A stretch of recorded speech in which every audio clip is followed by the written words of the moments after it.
Les amis, en tant que fan de sport, qui n'a jamais rêvé de quitter son travail ou ses études pour devenir une gloire de son club, même éphémère? Je pense que ce rêve-là, on l'a tous fait. Scott Foster, lui, il l'a réalisé. Je vous raconte son histoire.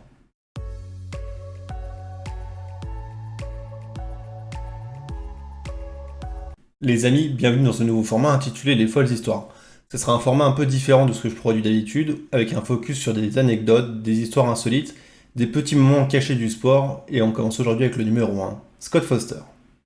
Scott Foster voit le jour le 17 janvier 1982 à Sarnia, dans l'Ontario au Canada, et il rejoint par conséquent dès la naissance la liste géniale et prestigieuse des gens nés le 17 janvier comme Mohamed Ali, Cus D'Amato, Jeremy Roenick, Richard Burns, Dwayne Wade, Alexander Usyk et moi-même. Oui, je sais, je suis modeste. Comme beaucoup d'enfants canadiens, le jeune Scott chausse les patins de plus jeune âge et érige le hockey sur glace en passion. Il joue au hockey entre amis, à l'école, en club, et en plus il est relativement doué au poste de gardien, et au fil des années, il va rejoindre la Western Ontario Hockey League, une ligue pour les juniors dans laquelle il exerce le poste de gardien pour les Jets de Petrolia. Il est relativement doué, ça lui plaît, et du coup en université, il va traverser la frontière pour aller rejoindre les rangs de la Western Michigan University. Là, ça sera plus compliqué, il va jouer 3 saisons, il va alterner entre titulaire, remplaçant, et cette dernière saison sera un fiasco puisqu'il ne jouera qu'un seul match, concédera 7 tirs, mais prendra 3 buts sur ces 7 tirs. C'est un véritable fiasco, mais le gros fiasco. Et du coup, avec ce passage chaotique, il s'aperçoit qu'il n'a pas le niveau pour aller plus loin et il ne jouera jamais en NHL, bien que ce soit son rêve. Mais jamais. À moins que. Faut voir. Avançons en 2018. Scott Foster a maintenant 36 ans, sa carrière universitaire est loin derrière lui, ses rêves de NHL aussi, puisqu'il est maintenant comptable. Sa vie est rythmée par les bilans, les analyses financières, les reportings, et on est loin des patinoires et des arrêts endiablés devant les plus grandes stars de la ligue. Quoi qu'il arrive, Scott habite à Oak Park, dans la banlieue ouest de Chicago.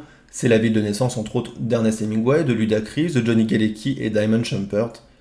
Et tout ceci fait qu'il habite à 11 km du United Center, qui est la salle des Chicago Blackhawks, l'équipe locale, et également des Chicago Bulls, dans un autre registre. Faut pas déconner.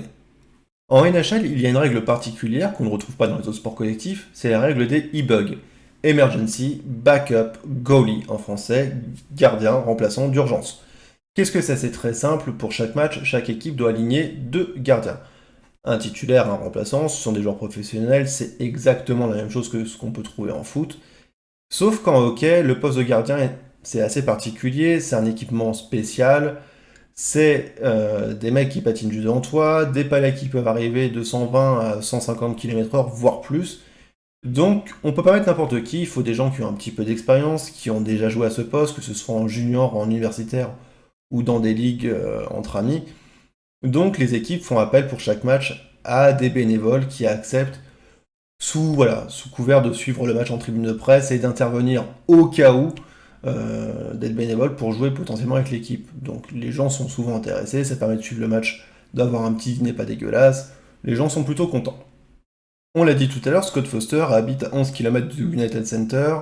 C'est un gardien qui a un petit peu d'expérience, donc du coup, c'est tout naturellement qu'en tant que fan des Blackhawks, il assure régulièrement ce statut de Emergency Backup Goalie. Il se tient prêt à intervenir, mais il assiste à chaque fois au match depuis la tribune de presse. C'est une expérience plutôt agréable, on va pas se mentir. Sachant que dans l'histoire, il n'y a qu'un seul joueur qui a été e-bug et qui est rentré sur la patinoire, c'est Jorge Alves, c'était du côté des Carolina Hurricanes en 2016, mais c'est un salarié de l'entreprise, c'est le responsable du matériel, le coach a voulu lui faire un petit cadeau en jouant 7,6 secondes d'un match qui était déjà plié, donc vraiment ça tient plus de la private joke que de la véritable opportunité pour un e-bug. Mais bon, il y a déjà eu un précédent. Le 29 mars 2018, les Chicago Blackhawks reçoivent au United Center les Jets de Winnipeg, qui sont menés par un trio Mark Sheffield, Patrick Laney, Dustin Byfuglien. Chicago est favori, devrait s'imposer sans problème, sauf qu'au poste de gardien, c'est la Bérésina.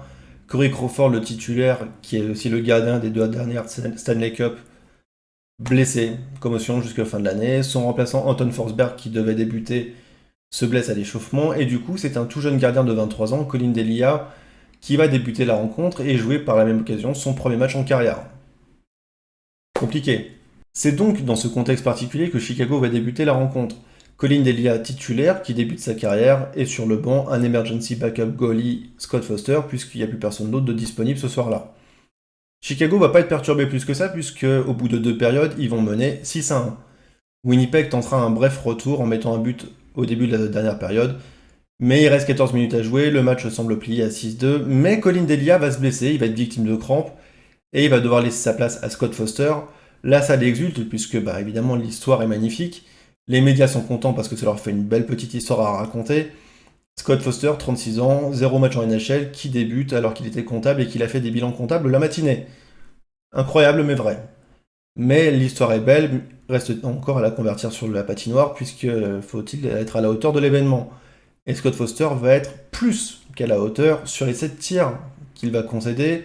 Il va encaisser 0 but, le match parfait. Il va être judicieux dans ses placements, efficace sur ses arrêts. Tout le monde le tarit d'éloges. Chicago va s'imposer du coup 6-2. L'histoire est magnifique, les supporters l'élisent première star du match. Il va repartir, alors sans argent, puisque le statut bénévole fait qu'ils n'ont pas le droit à une rémunération, c'est très clair au niveau des textes de loi pour la NHL. Il repartira avec des beaux souvenirs, des beaux moments, célébrés par tous les joueurs, son maillot du match qu'il portait, qui lui sera offert, c'est quand même la moindre des choses. Et il va retourner à une vie plus banale, puisque l'expérience ne le donnera pas suite. Il n'y a aucun club qui va se pencher sur lui. Il retournera à ses bilans comptables dès le lendemain. Il refusera toute interview, il restera relativement très discret, il n'y a que ESPN et le site de la NHL qui réussiront à avoir un peu son ressenti. Et l'année suivante, en 2008-2009, Chicago fera appel à lui pour quelques séances d'entraînement pour, pareil, suppléer les titulaires et les habituels du poste. Ça fera plaisir aux joueurs, tout le monde ne tarira pas d'éloges sur lui. Jonathan Toews, la star de l'équipe, dira qu'avec son expérience, c'est encore plus agréable que de jouer face à des juniors qui sont promis un plus bel avenir. Du coup, voilà, telle était l'histoire de Scott Foster.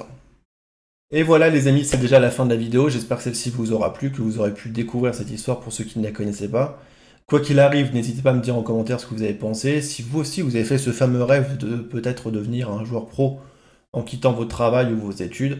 Quoi qu'il arrive, n'hésitez pas à liker, à partager la vidéo, c'est hyper important, je vous remercierai jamais assez, de vous abonner à la chaîne pour ceux qui ne l'auraient pas encore fait, ça c'est pas bien. Quoi qu'il arrive, je vous dis à très bientôt pour une prochaine vidéo, prenez soin de vous, à bientôt, ciao.